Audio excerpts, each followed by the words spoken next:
What's up, guys? It's Amma Jamma here, and I want to go over a few stocks that I think we should keep an eye on, whether it's bullish or bearish, now that we have a new president in the White House with President Trump. This Affirm is a little bonus one. This is a fantastic setup right here. I posted a couple days ago. We've got this cup and handle. It's just a really great pattern. That's the chart I happen to be on. First stock we're going to talk about, though, is going to be Boeing. So Boeing is selling off right now, but the interesting thing about Boeing, and there's a couple stocks I'm going to use as a part of this example, and Boeing's going to be one of them, because obviously we're still in sell-off here, but just what makes Boeing a bullish stock with President Trump in office, so on and so forth. So the theory is this, and my take on this is the following.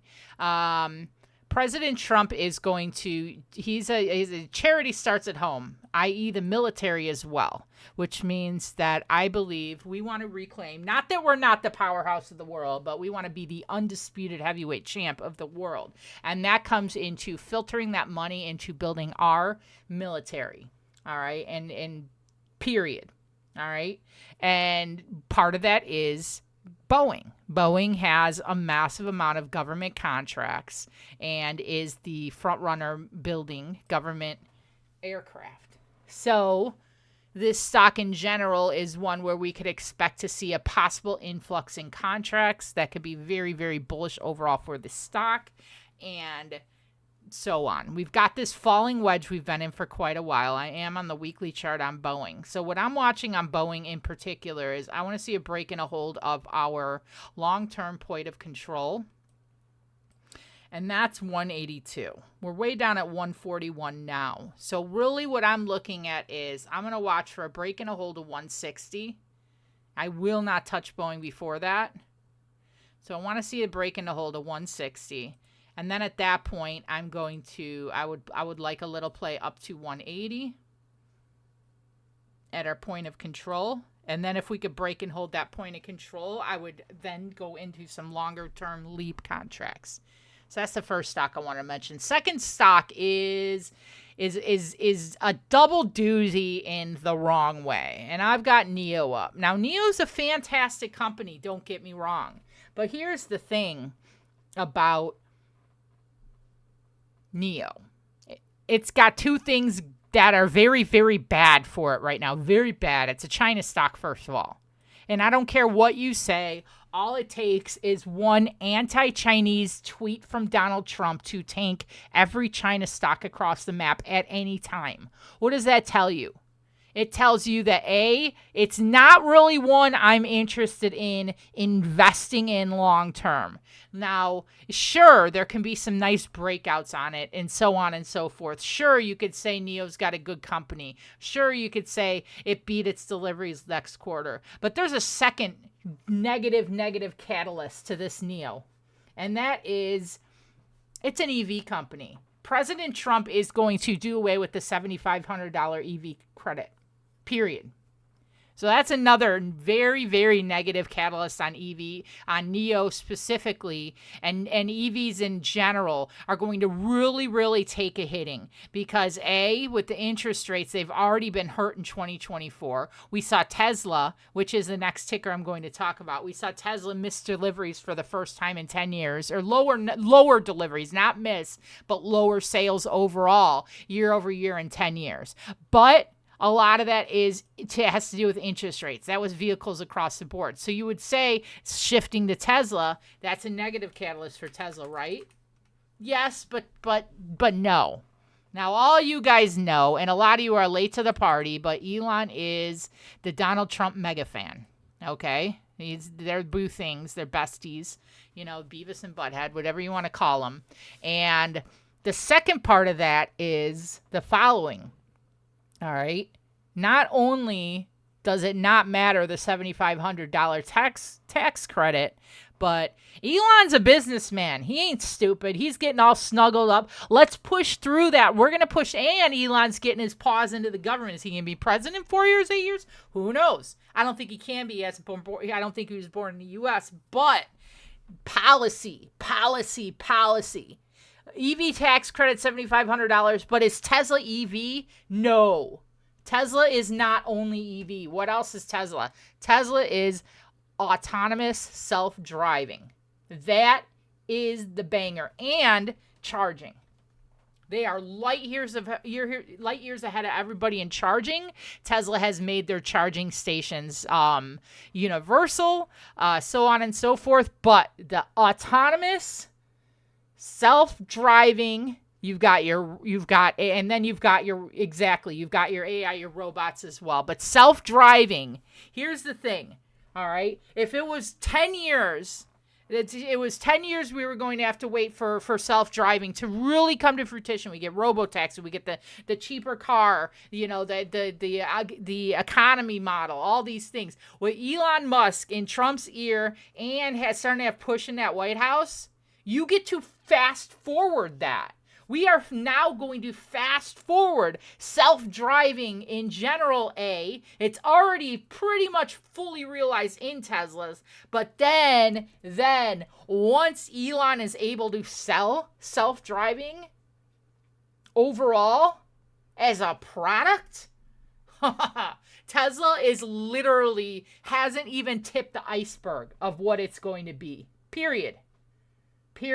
You have no, guys, we have no idea how big this is going to be if Elon continues to have the lion's share of this technology.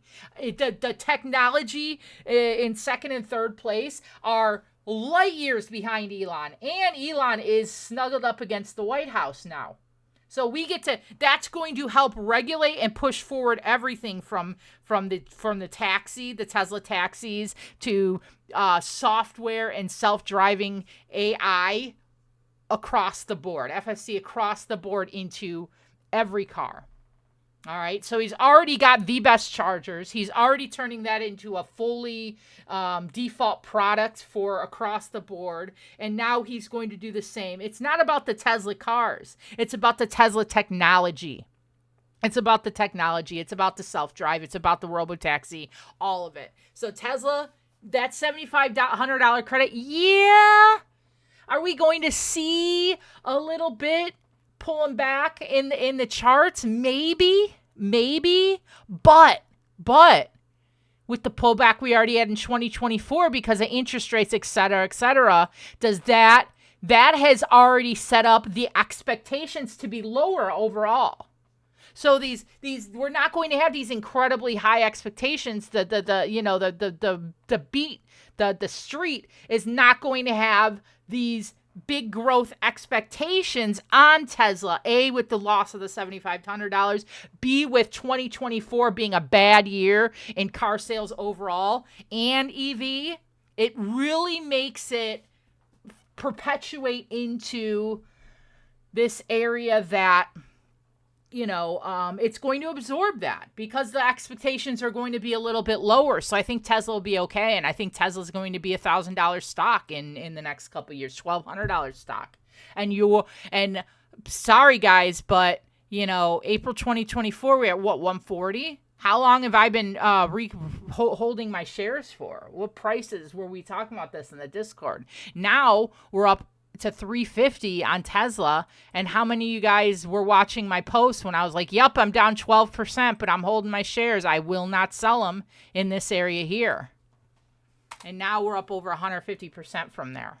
So Tesla, big time bullish Trump stock. And here's the thing, we're speeding up the process. All right, thinking in COVID times, how it kind of sped up the process of Zoom and meetings at home and those type of things. And yeah, the stocks got a little inflated in those areas, but think about the type of stuff or delivery, food delivery, those type of things that really sped up, that might have taken 5-10 years to come to fruition, that sped up and came into the market quickly because of COVID and us all being at home, this, that, the other. That's kind of what I think about like that. Let's spitball that into a second stock that has absolutely has feasted since Trump became president. Why? It doesn't make sense. Why did Palantir feast since Donald Trump became president. I'll tell you a couple things. First of all, Palantir, which is what I'm talking about now. Palantir, we did hit as high as 65%. I'm not at all in any way telling you to buy Palantir at $60. We have some big names in the company selling right now. 400 million Thursday or Friday, this and that. I would say my buy zone for Palantir is going to be down at this box here. All right. I could realistically see us pull back, 20, 25, 30%. And I will pull my buy zone is going to be about here. This is a buy zone, guys. If you could get Palantir in this area again, it's a gift from the gods. Okay. A gift from God to get Palantir at that price again.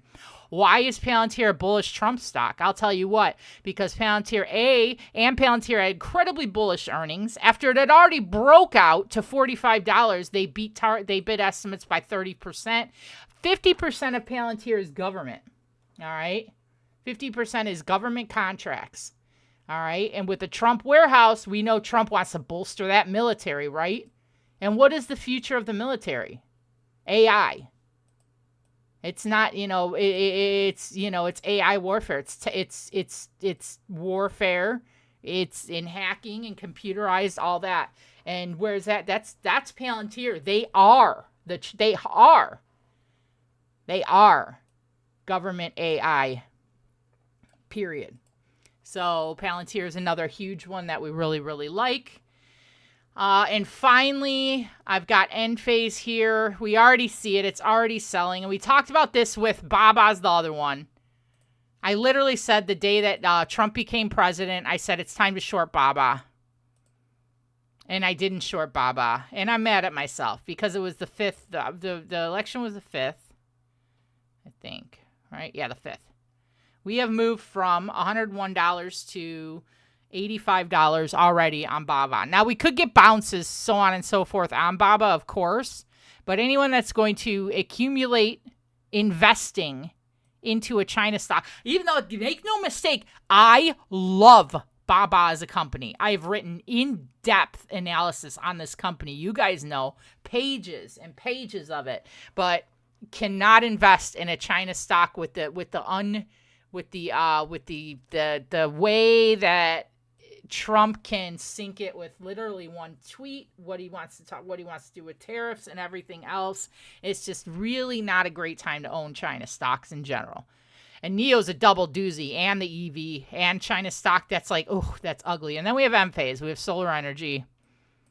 I mean, are we surprised that it is absolutely bled to death since the election? And it's funny, the day after the election, the market maker said, oh, it's not enough that we start sinking it from here. They pushed it up the day after the election to tank it. So now we're down at the $58 level. We're up at $90 after the election. So we have lost $32 of share on this. And this is stuff you could have predicted. I should have made this video pre-election because we knew exactly which stocks. Which both ways. So those are just a few of the tickers I wanted to go over to keep in mind. Now, a couple honorable mentions, things like POW, ammunition.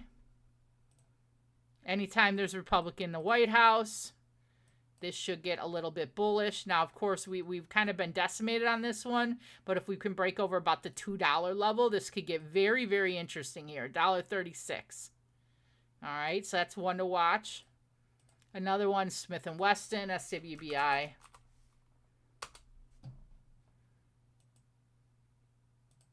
These are just a couple stocks that have been kind of pummeled with a Democrat in the White House that could really start to get a little bit of energy behind them.